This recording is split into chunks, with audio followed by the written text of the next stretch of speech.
Hi everyone, welcome to Current Crunch. I hope you all are doing well. Let's start today's video. हम आज का lecture start करते हैं structuration theory से ऑफ एंथनी गिडेंस. अब हमारा structuration theory, deconstruction, Michael Foucault के कुछ topics and then we have Ralf Dahrendorf का थोड़ा बहुत conflict perspective is already done, बस उसमें रैल्फ डैरेंडॉर्फ का थोड़ा बहुत देखना है. उसके साथ ही ये वाला पोर्शन भी कंप्लीट हो जाएगा. Then we have to cover legs of research methodology वाला यूनिट. ठीक है, तो बीच में जो भी आपको दिन मिलता है, जिस दिन लेक्चर नहीं आता है, focus on revision. Fine, syllabus जो है वो मैं आपको कंप्लीट करवाऊंगी, टाइम से पहले ही करवाऊंगी. Don't worry about that, but the time that you get in between, don't waste that time panicking कि लेक्चर क्यों नहीं आया. आई समटाइम्स मैं पर्पसली आपको लेक्चर नहीं देती हूँ कि आप उस दिन पूरा दिन रिविजन करो. Because if somebody asks me what is the key to qualify this exam, I would say revision. आपका सिलेबस भी टाइम पे कंप्लीट हो जाएगा, बट मेक श्योर जो हम पढ़ रहे हैं वो आपने बहुत अच्छे से टाइमली रिवाइज कर लिया हो. तो स्ट्रक्चरेशन पढ़ते हैं. काफी अच्छा टॉपिक है, मजा आता है मुझे ऐसे टॉपिक्स पढ़ाने में जो टॉपिक्स कंसेप्चुअल होते हैं, क्योंकि फैक्चुअल पढ़ाने में कोई मजा नहीं आता, वो अल्टीमेटली आपको रटा ही करना है सिर्फ. लेकिन जो कोर कॉन्सेप्ट्स होते हैं, ये मुझे आपको समझाने में काफी मजा आता है, क्योंकि ये चीजें जो होते हैं आप अपनी लाइफ में कहीं ना कहीं अप्लाई करके चीजें समझ सकते हो. ठीक है, तो स्ट्रक्चरेशन थ्योरी हो गई एंथनी गिडेंस. पहले बैकग्राउंड देखते हैं. Developed by Anthony Giddens, British sociologist, in response to structuralism and post structuralism and voluntarism. In theories के रिस्पॉन्स में ही डेवलप्ड स्ट्रक्चरेशन थियरी. तो क्या इसके रिस्पॉन्स में क्यों उसने बोला जो स्ट्रक्चरलिज्म है एंड जो पोस्ट स्ट्रक्चरलिज्म है, they both are very deterministic, मतलब टू एक्सट्रीम्स है ये. ठीक है, स्ट्रक्चरलिज्म क्या कहता है कि everything is determined by structure, individual has got no say. Fine, कि आपकी खुद अपना कोई इसमें कंट्रीब्यूशन, आपका दिमाग, आपकी थिंकिंग कहीं पे नहीं है. जो आपको स्ट्रक्चर कहता है आपको वही बिहेव करना है. फॉर एग्जाम्पल, मैरिज एक इंस्टीट्यूशन है जो सोशल स्ट्रक्चर में बना हुआ है. जैसे वो स्ट्रक्चर सोसाइटी का बना हुआ है, जैसे वो मैरिज इंस्टीट्यूशन को उसने रखा हुआ है, वैसे ही आपको मैरिज को ट्रीट करना है. आप उसमें अपना कुछ नहीं डाल सकते हो. आपकी इंडिविजुअल की उसमें कोई वैल्यू, इंडिविजुअल का कोई उसमें कंसर्न जो है वो नहीं है. ठीक, this is structuralism. And post structuralism means जो ये है, मीनिंग्स है वो चेंज होते रहते हैं. ये कहता है कोई एक चीज फिक्स नहीं है, आपको हर चीज कॉन्टेक्स्ट में देखनी है. इफ यू से फ्रीडम, आप फ्रीडम पूछो क्या होता है, ask a politician what is freedom, उसके पास एक अलग डेफिनेशन होगी. Ask a terrorist what is freedom, उसके पास अलग डेफिनेशन होगी. आस्क सम यूनियन लीडर किसी फैक्ट्री का, उसके पास अलग डेफिनेशन होगी फ्रीडम की. ठीक है, कोई एक्टिविस्ट पूछो फ्रीडम क्या है, उनके पास अलग डेफिनेशन होगी. दैट मीन जो वर्ड फ्रीडम है, इसका अपना कोई meaning, it does not carry any meaning. ये कॉन्टेक्स्ट के बेसिस पे चेंज होता रहता है. तो ये पोस्ट स्ट्रक्चरलिज्म थॉट है कि कोई स्ट्रक्चर वगैरह नहीं होता है, हम उसको मॉडिफाई, क्रिएट, रिक्रिएट करते रहते हैं, क्योंकि जो मीनिंग्स है दे आर नॉट फिक्स्ड, वो चेंज होते रहते हैं. This is post structuralism. अब एंथनी गिडेंस का क्या कहना था कि ऐसा नहीं है कि स्ट्रक्चर बिल्कुल भी नहीं है, एंड ऐसा भी नहीं है, अ, ऐसा नहीं है कि इंडिविजुअल जो है वो बिल्कुल भी कहीं वैल्यू नहीं रखता, और ऐसा भी नहीं है कि स्ट्रक्चर जो है वो कहीं वैल्यू नहीं रखता. तो ये दोनों स्कूल्स ऑफ थॉट जो हैं, दो एक्सट्रीम्स की बात करते हैं, जो एंथनी गिडेंस को पसंद नहीं आया. फाइन, तो ये इन्होंने बोला, इनके आप बोल सकते हो इसके एज अ क्रिटिक या एज अ रिस्पॉन्स इन्होंने फिर अपनी स्ट्रक्चरेशन थियरी दी. वॉलंटियरिज्म इज टू इंडिविजुअलिस्टिक, कि वो सब कुछ ओनस जो है वो इंडिविजुअल पे डालता है, कि everything is decided by individual, बस जो है वो है दुनिया में, वो इंडिविजुअल ही है. तो ये सारी थियरीज जो है बेसिकली आप बोल सकते हो ये बैलेंस नहीं ड्रॉ करती हैं कहीं भी, ये हर चीज को काफी ज्यादा एक्सट्रीम में एक्सप्लेन करती हैं. गिडेंस ने क्या किया, via his structuration theory he tried to create a middle path. Humans agency shape and are shaped by social structures. अब ये सेंटेंस क्या होता है, ये हम इस पूरे लेक्चर में अच्छे से समझेंगे. आपको इसमें याद रखना है दो की कॉन्सेप्ट्स इनके. पहले, first one is structure and second one is agency. Structure होता है जो हमारी सोसाइटी का स्ट्रक्चर होता है, जो गाइड करता है हमारे सोशल एक्शन. जैसे यहाँ पे लिखे rules plus resources, everything comes in structure. अब रूल्स हो गए, जैसे नॉर्म्स एंड वैल्यूज हैं, बने हुए हैं सोसाइटी में, हमें कैसे बिहेव करना है, दैट कम्स अंडर स्ट्रक्चर. आपकी सोसाइटी चलती है रिसोर्सेज से, इकोनॉमिक रिसोर्सेज हो गए, ठीक है, that comes under your structure. तो ये जो भी चीज आपके रूल्स में आएगी, रिसोर्सेज में आएगी, वो क्या बनाएगी, आपकी सोसाइटी का स्ट्रक्चर, और वो गाइड करेगी आपके एक्शन को. हमें पता है कि मैरिज जो है that is based on certain rules. तो हम मैरिज में जो बिहेव करेंगे, हमारा मैरिज को लेके जो एक्शन होगा, that will be governed by certain rules, and वो किसका पार्ट आता है? स्ट्रक्चर का। It is both constraining and enabling. ठीक। तो स्ट्रक्चर जो है वो आप पे रेस्ट्रिक्शंस भी पुट करता है, एंड स्ट्रक्चर जो है वो आपके एक्शन को गाइड भी करता है। लाइक अगेन, अगर मैरिज की मैं एग्जांपल लूं, आप मैरिज में अपनी ही मर्जी या अपने फैमिली में अपनी ही मर्जी सिर्फ नहीं चला सकते हो, या गवर्नमेंट में कहीं भी, क्योंकि कुछ रूल्स बने हुए हैं। फाइन। वो रूल्स की वजह से आप क्या, जैसे गवर्नमेंट आपके लिए कोई रूल्स बनाती है, गवर्नमेंट आपने आपको फ्रीडम फंडामेंटल राइट्स दिए हुए हैं, तो आप एंजॉय भी कर रहे हो, एंड आपको रेस्ट्रिक्शंस भी लगा रही है आप पे गवर्नमेंट। ठीक है। तो वो किसका पार्ट आएगा? स्ट्रक्चर का। कि स्ट्रक्चर जो है वो आप पे रेगुलेट भी करती है, कंस्ट्रेनिंग भी होती है, एंड आपको सोसाइटी में ऑल्सो इनेबलिंग, दैट मीन्स आपको गाइड भी करती है towards things, towards actions. That comes under structure. Structure जो है, it is not static, they are recreated through actions, language and norms. अब ये स्टेटमेंट जो है ये आगे भी कहीं रिपीट होगी, एंड इसकी एक्सप्लेनेशन मैं आपको यहीं दे देती हूँ। स्ट्रक्चर्स जो होते हैं वो स्टैटिक नहीं होते, दे आर रिक्रिएटेड। इसका क्या मतलब हुआ? फॉर एग्जाम्पल, अगर हम मैरिज की बात करें, शादी, अगर आप बेसिक डेफिनेशन लो मैरिज की, तो क्या बोला था स्टार्टिंग में मैरिज के बारे में जो अर्ली थिंकर्स थे, कि it is a union of two individuals of opposite genders. Fine. This was the basic universal accepted definition of marriage. लेकिन आहिस्ता-आहिस्ता क्या हुआ, क्योंकि लोगों का जो है नज़रिया देखने का टुवर्ड्स लव, मैरिज, चीज़ें चेंज होती गई, and ultimately it impacted the structure also, so much so कि एक कंट्री लाइक इंडिया, यहाँ पे भी जो होमोगैमस मैरिजेस हैं उनको लीगलाइज किया गया, होमोसेक्सुअलिटी को डीक्रिमिनलाइज किया गया। दैट मीन्स इंसान ने थ्रू आवर एक्शंस क्या किया? स्ट्रक्चर पे भी असर डाला, क्योंकि मैरिटल इंस्टीट्यूशन जो है चेंज हो गया। अब मैरिज सिर्फ टू ऑपोजिट जेंडर्स के इंसानों का यूनियन नहीं माना जाता, because now we are moving into an era where homogamous marriages are also a thing. ठीक है। तो स्टैटिक नहीं है, रिक्रिएट होता है through actions. Examples, tradition, moral codes, laws, institution, ये चीजें हम बदलाते रहते हैं। तो ये हो गया स्ट्रक्चर। अभी हम क्या डिस्कस कर रहे हैं? We are discussing the key concepts related to the structuration theory, Anthony Giddens, जिन्होंने अपनी थियरी दी थी इन रिस्पॉन्स टू खासकर structuralism and post structuralism, because he said both are too extremes. Structuralism आपको कहता है सिर्फ स्ट्रक्चर है, पोस्ट स्ट्रक्चरलिज्म कहता है स्ट्रक्चर कुछ भी नहीं है, मीनिंग्स चेंज होते रहते हैं। तो he try to draw a balance between the two, and उसी के अब कॉन्सेप्ट्स हम यहाँ पे पढ़ रहे हैं, how he tried to draw that balance. तो स्ट्रक्चर हो गया। Second one is agency. अगर मैं किसी ऐसे इंसान को समझाऊं एजेंसी क्या होता है, जिसने कभी सोशियोलॉजी पहले नहीं पढ़ी, फॉर एग्जाम्पल आपको पता ही नहीं, you don't know anything about Anthony Giddens और सोशियोलॉजी, सिंपली आपको एजेंसी अगर मैं समझाऊं लेमैन टर्म्स में, एजेंसी होती है आप। दैट मीन्स जहां पे पावर ह्यूमन बींग्स के पास है, I can think, I can decide, I can act, that is your agency. मेरा मूड कर रहा है मैं अभी लेक्चर रिकॉर्ड करूं, that comes under my agency, वहां पे आई हैव द पावर। ठीक है। और I wake up in the morning, आज मेरा मन कर रहा है जाके मैं वर्कआउट करूं जिम में, तो that is the agency. You have the power to decide whether you want to go to gym और you want to straight have breakfast. तो वो एजेंसी आ जाती है। इन्होंने क्या कहा था? इन्होंने मिडिल पाथ क्रिएट किया था through this agency and social structure. इन्होंने कहा था एजेंसी शेप करती है सोशल स्ट्रक्चर को, and are shaped by the social structures. अब इस सेंटेंस का मीनिंग मैं आपको इस लाइन के कॉन्टेक्स्ट में दोबारा आप समझो, दे आर नॉट स्टैटिक, जो मैंने अभी आपको समझाया था। Let me erase this first.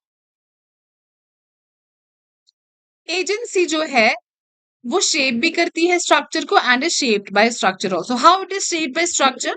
क्योंकि हमें पता है, फॉर एग्जाम्पल अगर फैमिली की बात करते हैं, हमें हमारी बचपन में फैमिली में सोशलाइजेशन होती है, देन वी मैरी, कहीं पे नहीं होता न्यूक्लियर फैमिली का ट्रेंड, तो वो हमेशा मरते दम तक जॉइंट फैमिली सेटअप में ही रहते हैं, और उनको वो अजीब भी नहीं लगता कि 15-15 लोग, 20-20 लोग एक घर में रह रहे हैं। क्यों? Because they are shaped by the structure. तो इसलिए हम कह सकते हैं कि जो ह्यूमन बीइंग्स है या जो एजेंसी है, that is shaped by social structure.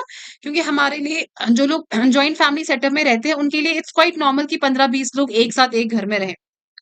अब दूसरा इसका पार्ट देख लो कि they also shape the social structure. जो मैंने आपको एग्जांपल अभी मैरिटल इंस्टीट्यूशन की दी थी, कि ह्यूमंस अपने थॉट्स एंड अपने चेंजिंग आइडियोलॉजीज के अकॉर्डिंग जो स्ट्रक्चर है उस पे भी असर डालते हैं।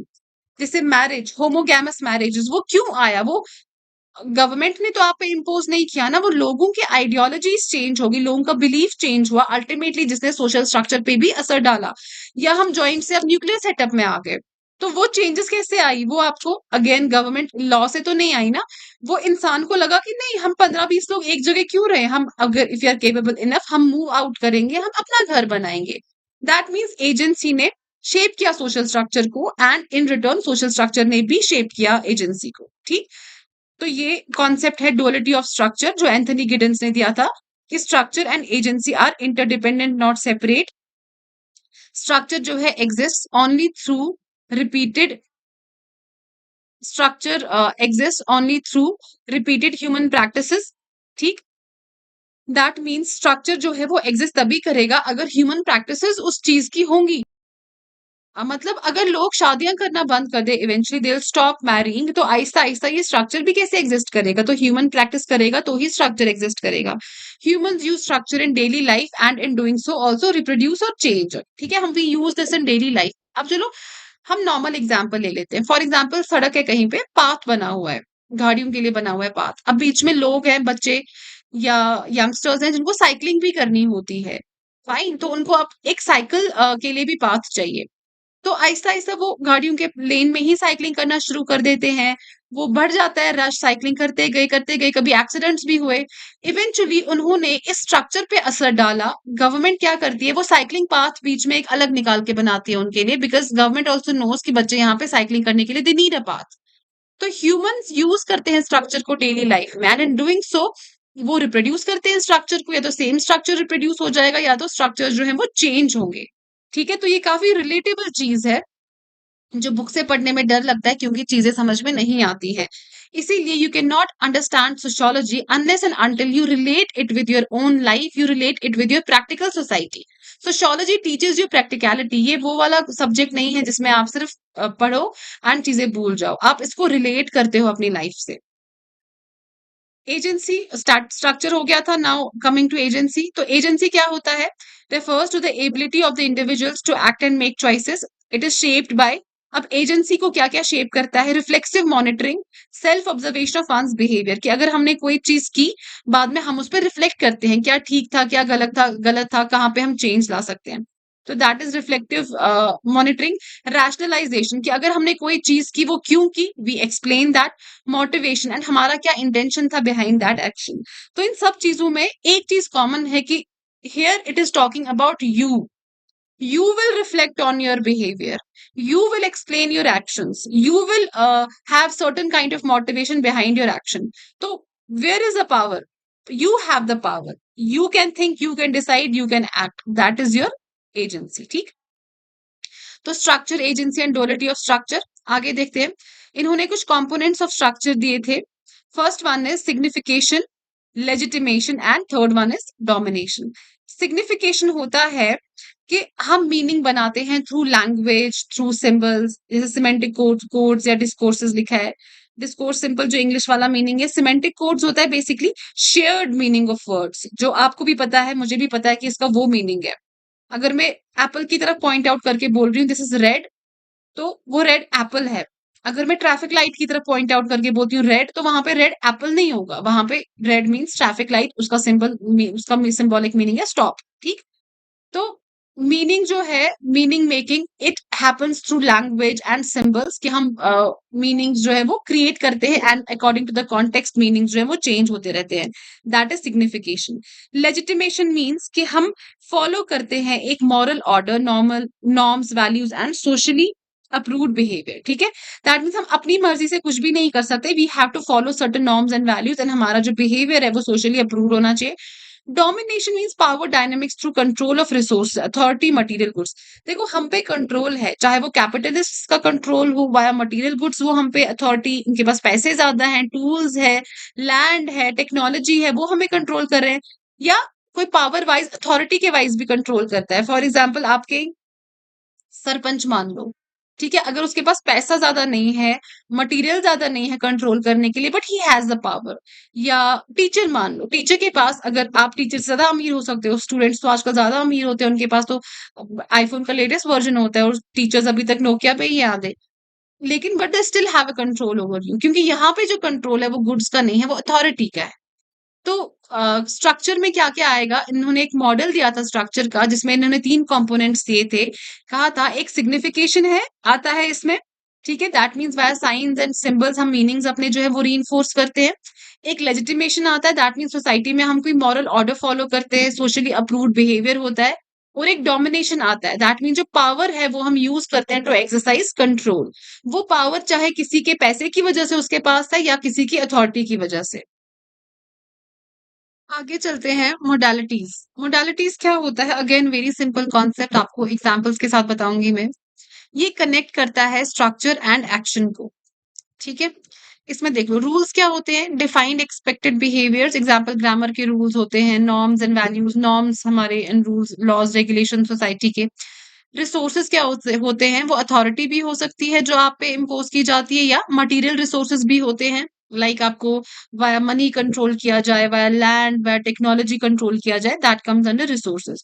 तो basically this is nothing but your structure, जो अभी हमने पढ़ा, ठीक है? Structure. And second one is a agency, या यहाँ पे एक्शन लिखा हुआ है, ठीक? तो मोडालिटी क्या करता है? इन दोनों के बीच में लिंक एस्टैब्लिश करता है। लेट्स सपोज हम लाइब्रेरी जाते हैं। लाइब्रेरी का एक स्ट्रक्चर है कि वहां पे you have to maintain silence, ठीक?